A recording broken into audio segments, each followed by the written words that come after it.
नमस्कार। Hindi dictation YouTube channel पर आप सभी का स्वागत है। रेडी हो जाइए डिक्टेशन लिखने के लिए हिंदुस्तान समाचार पत्र से संपादकीय।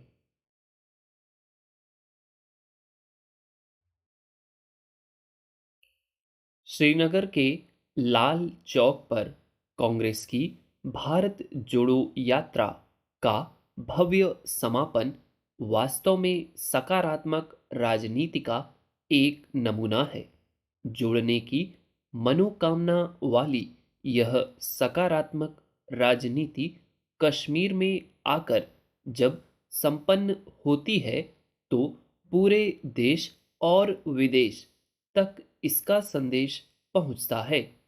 इस तरह की यात्राएं अगर हमारे देश की तमाम राजनीतिक पार्टियां निरंतर करती रहें तो देश में कहीं भी अलगाववादियों को छिपने की जगह नहीं मिलेगी। एक समय था जब लाल चौक पर झंडा फहराना बहुत साहस का काम माना जाता था। फिर भी जब किसी पार्टी ने लाल चौक पर पहुंचकर झंडा फहराया तब इतिहास बना और राष्ट्र को मजबूती मिली। यह तथ्य भारतीय जनता पार्टी भी ज्यादा बेहतर जानती है।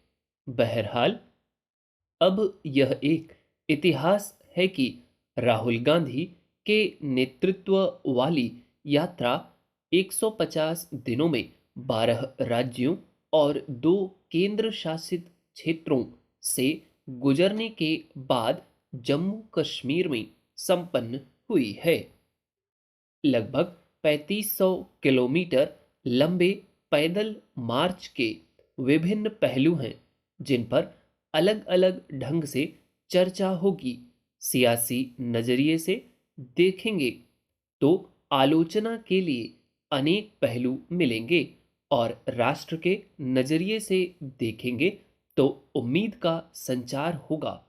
आलोचकों ने वैसे एक भी मौका जाने नहीं दिया, पर लोगों ने राहुल गांधी को कभी धूप में चलते तो कभी बारिश में भीगते और कभी बर्फबारी के बीच देखा है।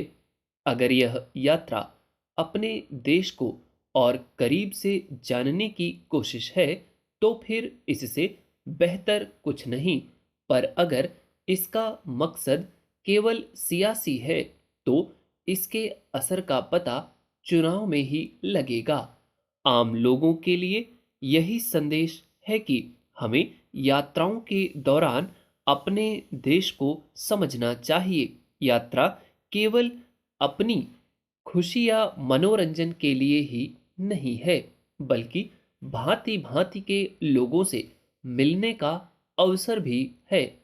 गौर कीजिए, आदि शंकराचार्य ने यात्राओं से ही इस देश की एक आंतरिक धार्मिक सीमा तय की थी।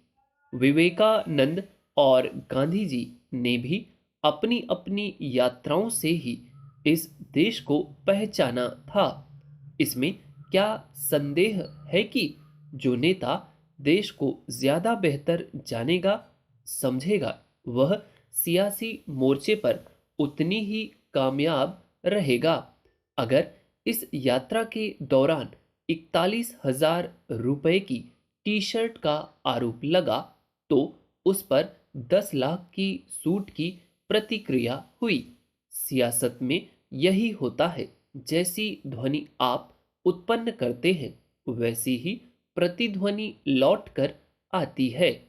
भारत जोड़ो यात्रा की कुल ध्वनि सकारात्मक है। इसे आगे भी कथनी और करनी से बल प्रदान करने के लिए कांग्रेस नेताओं को सक्रिय रहना होगा। क्या ऐसी यात्रा से हर सियासी पार्टी को कुछ न कुछ लाभ हो सकता है? ऐसी यात्राओं के महत्व को कौन नकार सकता है? लाल कृष्ण आडवाणी की रथ यात्रा को भला कौन भूल सकता है?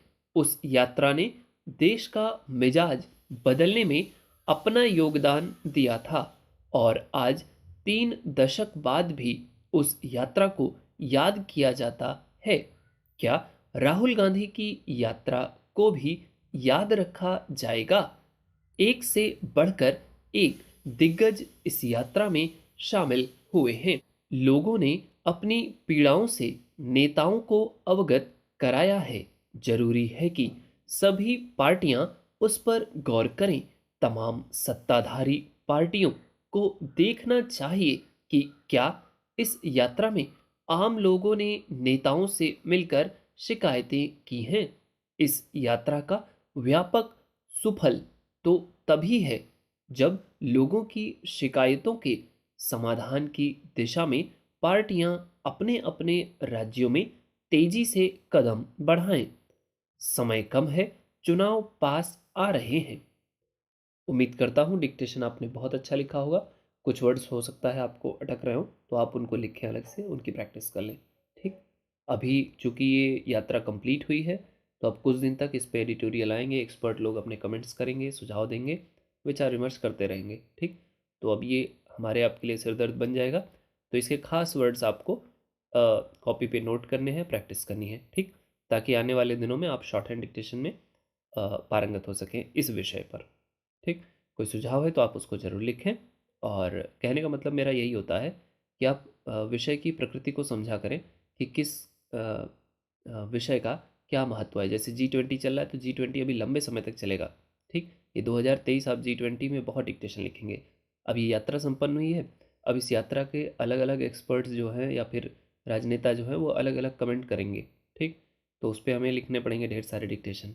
इसी तरीके से अब पाकिस्तान से, जैसे पाकिस्तान चाहता है कि हाँ हम थोड़ी सहूलियत से रहें बगल में अपने, तो अब धीरे धीरे उस पर कमेंट्स करेंगे। तो इस तरह की चीज़ों को आपको समझना चाहिए और उन वर्ड्स की आउटलाइंस या वर्ड्स, खास वर्ड्स जो हर यात्रा से कुछ ना कुछ निकले या हर मीटिंग से कुछ ना कुछ निकले, जैसे G20 का है, ठीक, या भारत पाकिस्तान का है। जैसे अब नदियों के नाम आपको इम्पॉर्टेंट हैं जो भारत पाकिस्तान के बॉर्डर से है, ठीक, या एक दूसरे को लिंक करती हैं। इस यात्रा से संबंधित है तो कन्याकुमारी से लेकर आप यहाँ कश्मीर तक कन्याकुमारी लिखना आपको आना चाहिए। ठीक है। स्टेट के नाम से आपको पता होने चाहिए। ठीक। इसके अलावा जैसे श्रीनगर है, जम्मू कश्मीर है, इसके अलावा लाल चौक है। ठीक है। सकारात्मक, नकारात्मक, ये सब वर्ड, अलगाववादी, ठीक है, आतंकवादी, इस तरह के वर्ड्स आप ये समझिए कि यही सब चाबियां हैं जिससे आप संपादकीय डिक्टेशन बहुत आराम से लिख सकते हैं। किसी दिन मान लीजिए नया मैटर आया तो फिर उस दिन आपको नए वर्ड्स मिल जाएंगे। ठीक। मैं उम्मीद करता हूँ आपको बात समझ में आई होगी। और वीडियो कैसा लगा आप इसको कमेंट में बता सकते हैं। वीडियो लाइक भी कर सकते हैं यदि आपको अच्छा लगा है। और हाँ, चैनल पे नए तो प्लीज़ सब्सक्राइब कीजिएगा। ठीक। दिन के बाकी वीडियोस आते रहेंगे। That's all. Thank you.